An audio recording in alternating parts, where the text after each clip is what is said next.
प्रणाम दर्शकों, मैं हूं ऐश्वर्या कपूर और आप देख रहे हैं मेरे साथ पूछता है भारत। दर्शकों, आज ऐश्वर्या के एजेंडा में जिस मुद्दे पे मैं बात करना चाह रहा हूं, उस मुद्दे ने पूरे देश को, इस देश के हर एक हिंदू को, इस देश के हर एक सनातनी को एक बार फिर झंझोड़ा है, एक बार फिर हिलाया तो है। वो विचलित है। इस खबर पे ना कोई राइट है, मतलब या तो कोई राइट है या तो कोई लेफ्ट है, न्यूट्रल नहीं है कोई।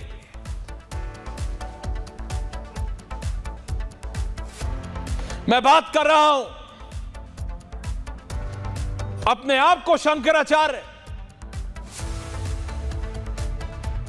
और नियम पद्धति के हिसाब से भावी शंकराचार्य अविमुक्तेश्वरानंद जी के बारे में।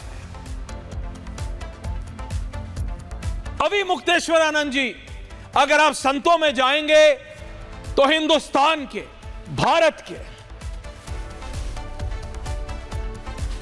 जो 4 सबसे बड़े मठ हैं उनमें से एक के सर्वोच्च संत, इसीलिए वो शंकराचार्य। लेकिन उन शंकराचार्य की पोजीशन उनको बाकी तीनों में से 2 का समर्थन मिला है, पूरी शंकराचार्य का नहीं मिला है। इसीलिए कहा जाता है भावी Shankaracharya. Can I have Yogi Adityanath visuals also, बाबा के विजुअल्स ऑल्सो।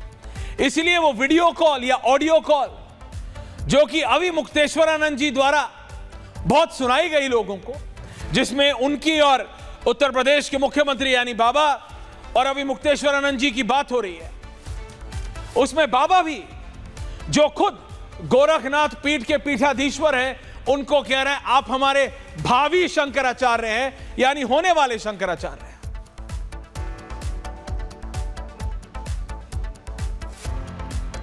लेकिन जितना बड़ा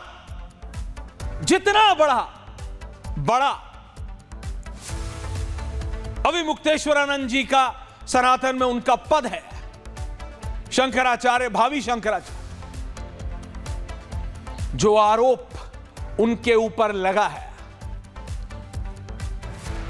जो आरोप अविमुक्तेश्वरानंद जी के ऊपर लगा है, माफ कीजिएगा ये बोलते हुए खराब लगा है, लेकिन वो उतना ही गिरा हुआ है। सनातन और किसी और धर्म में क्या फर्क है, पूछ रहा हूं मैं आज आपसे। सनातन और किसी भी और धर्म में क्या फर्क है दर्शकों? सनातन में आप रीजनिंग कर सकते हैं, सनातन में आप अपने आराध्य से बात कर सकते हैं, आप अपने आराध्य से सवाल पूछ सकते हैं, आप अपने आराध्य से संतुष्ट और असंतुष्ट दोनों हो सकते हैं। और हमारे धर्म ग्रंथों में इसके एक नहीं अनेक एग्जाम्पल्स हैं। There are several examples of it, कि कैसे महादेव के कितने शिष्य उनसे नाराज हो जाते थे, उनसे सवाल पूछते।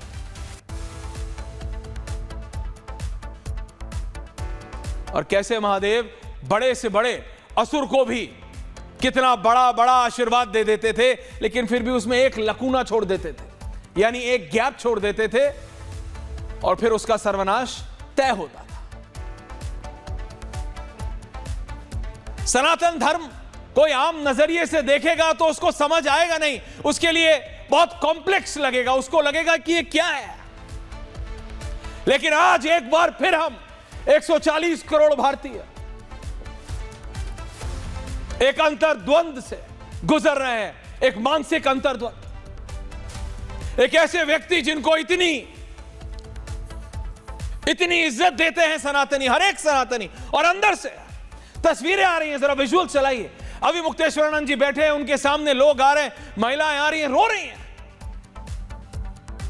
आंसुओं से उनका आसन धुल गया है, क्योंकि लोगों का वो भाव सनातन की ओर है। और सनातन के 4 सबसे बड़े गुरुओं में से एक वो भावी शंकराचार्य है।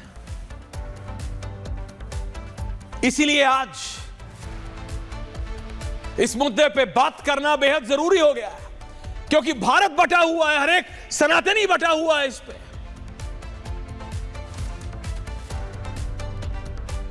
ऐसा ही एक बार पहले भी हुआ था, जब एक व्यक्ति जो अपने आप को सबसे बड़ा कथावाचक बोलता था, आसाराम, जिसके आगे आसाराम बापू लगाना शुरू करा, और उन आसाराम बापू जहां खड़े हो जाते थे, ये आज आपको ये बागेश्वर बाबा और ये सब लगते हैं, इनसे 10 गुनी बड़ी। कैन आई हैव इनसे 10, इनकी कोई कथा का विजुअल है आपके पास आसाराम बापू का? तो है तो लगा दीजिए। इन आसाराम जी के एक कथा में 5-5, 8-8 लाख लोग होते थे। पूर्व प्रधानमंत्री अटल बिहारी वाजपेयी जी, स्वर्गीय वाजपेयी जी जाके नाचते थे। राजनाथ जी, जहां 2 जगह के अलावा मैंने राजनाथ जी को कभी हाथ हिलाते नहीं देखा, एक आसाराम बापू के स्टेज में, और दूसरे जब वो एक अमेरिकन डेलीगेट आए थे 1 या 2 साल पहले, तो उनके अपने अकबर रोड स्थित घर के लॉन में होली में।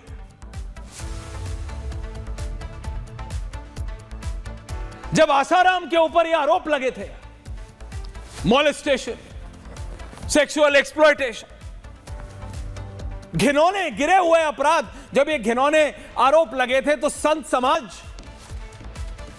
48 घंटे तक चुप्पी साध ली थी, क्योंकि आसाराम बापू के खिलाफ कोई बोलेगा तो बोलेगा कैसे?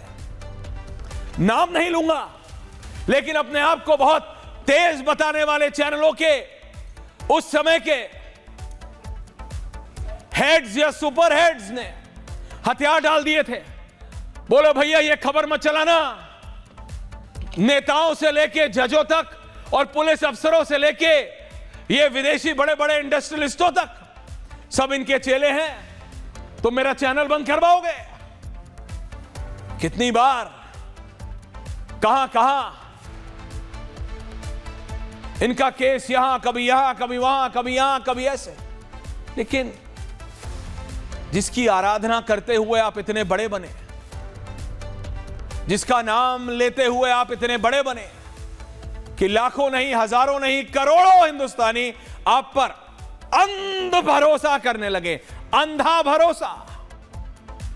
जब आप वो भरोसा तोड़ेंगे तो क्या होगा आपके साथ? वो होगा जो इस व्यक्ति के साथ हुआ था, आसाराम के साथ। और आज एक बार फिर ऐसे ही दोराहे पे आके खड़े हो गए आप। जितनी बार आप अभी मुक्तेश्वरानंद जी की बात करते हैं, उतनी बार आसाराम का नाम आता है, उतनी बार 3 विंडो विजुअल्स, आसाराम, अभी मुक्तेश्वरानंद जी, क्योंकि जितनी बड़ी उनकी गद्दी है, शंकराचार्य, भावी शंकराचार्य, ये बाबा की आवाज थी जो अभी मुक्तेश्वरानंद जी सुना रहे थे फोन कॉल पे। उन्हीं योगी आदित्यनाथ की जिनके ऊपर ये आरोप लगा रहा है अभी मुक्तेश्वरानंद जी और उनके समर्थक, कि अपने राजनीतिक द्वेष के चलते उन्होंने ये केस फैब्रिकेट किया है अभी मुक्तेश्वरानंद के ऊपर। अभी मुक्तेश्वरानंद जी के ऊपर ये केस फैब्रिकेट किया है यूपी सरकार ने। ये किसका दावा है? अभी मुक्तेश्वरानंद जी का और उनके सपोर्टर्स का। लेकिन एक बार फिर जितनी बड़ी उनकी गद्दी है, शंकराचार्य, भावी शंकराचार्य, वैसे ही एक समय हिंदुस्तान के सबसे बड़े कथावाचक आसाराम बापू थे, आसाराम थे। लोग आज तक अभी तक आसाराम आसाराम आसाराम बापू, आसाराम, कोई आसाराम जी, कोई आसाराम बापू, कोई आसाराम, 3 विन विजुअल्स करें मां। आसाराम बापू है अभी मुक्तेश्वरानंद। और इसीलिए मैं कह रहा हूं, यह समय किसी भी सनातनी के लिए, किसी भी हिंदू के लिए, किसी भी भारतीय के लिए आसान नहीं है।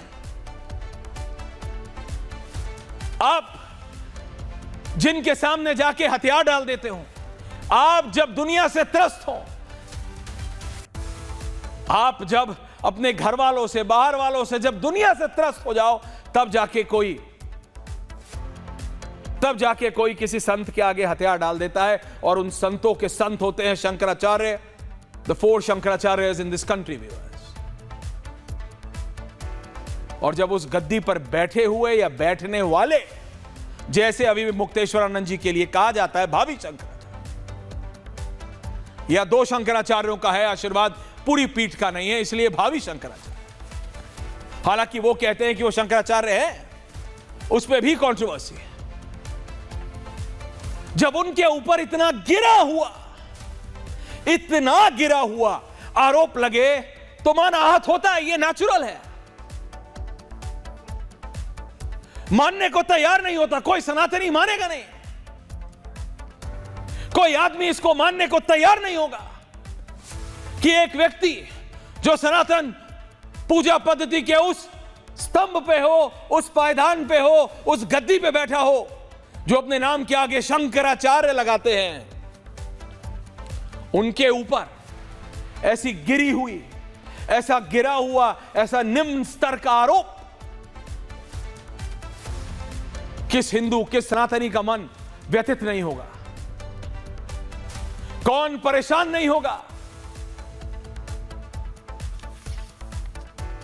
सब, everyone will, but what to do? क्या करें? जो एक विश्वास का लंबी सांस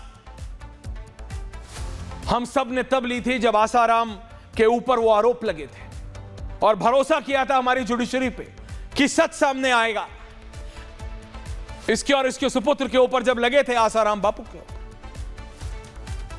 वो समय एक बार फिर आ गया है।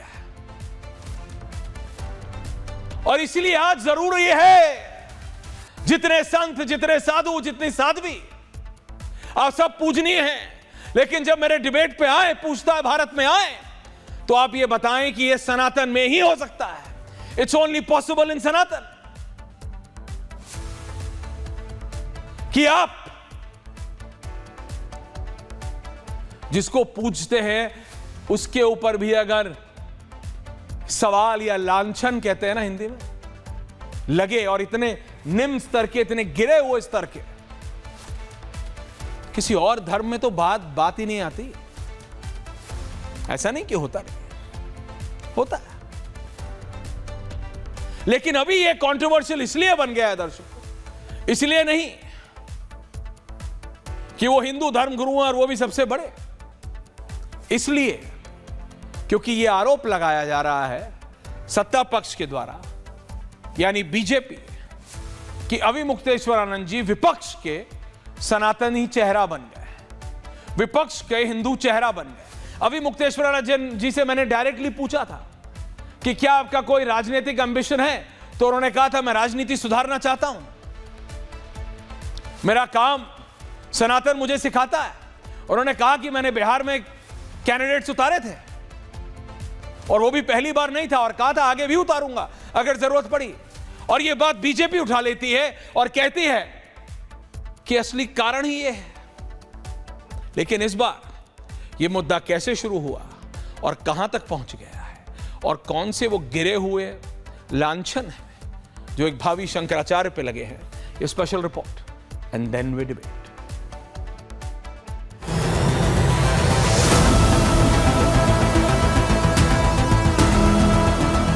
हमारा अंतःकरण हमारे साथ है, स्पष्ट कह रहा है कि तुम निर्दोष हो। ईश्वर की तरफ से भी हमको वही सूचना है। कभी चोर कहता है चोरी करने के बाद मैंने चोरी की है, तो कभी भी नहीं कहेगा, और ऐसे कुकर्मी तो कभी भी नहीं कहेंगे। माने शंकराचार्य संस्था को समाप्त कर देने के लिए कितना बड़ा षड्यंत्र किया जा रहा है। हम आपसे, आपके माध्यम से कहना चाहेंगे कि ये मामला भारत के दुर्लभतम मामलों में माने प्रवेश कर रहा है। अरे हम तो आपको कह रहे हैं 3-4 दिन से लगातार, यदि तुम इतने बड़े सांप हो, ब्रह्मचारी हो, तो आप अपना मेडिकल कराइए ना। राम भद्राचार्य और उनके जो वो थे वाइस चांसलर, रोज अखिलेश जी के यहाँ चक्कर काटते थे, रोते थे कि मैं बुढ़ापे में जेल चला जाऊं। अखिलेश जी मानवीय आधार पर उनका मुकदमा वापस लिया। मुझसे गलती हुई है। हमने कभी आदरणीय पूजनीय राम भद्राचार्य जी पर 420 का मुकदमा था, वो वापस लिया। मुझे उन्हें जेल भेज देना चाहिए था।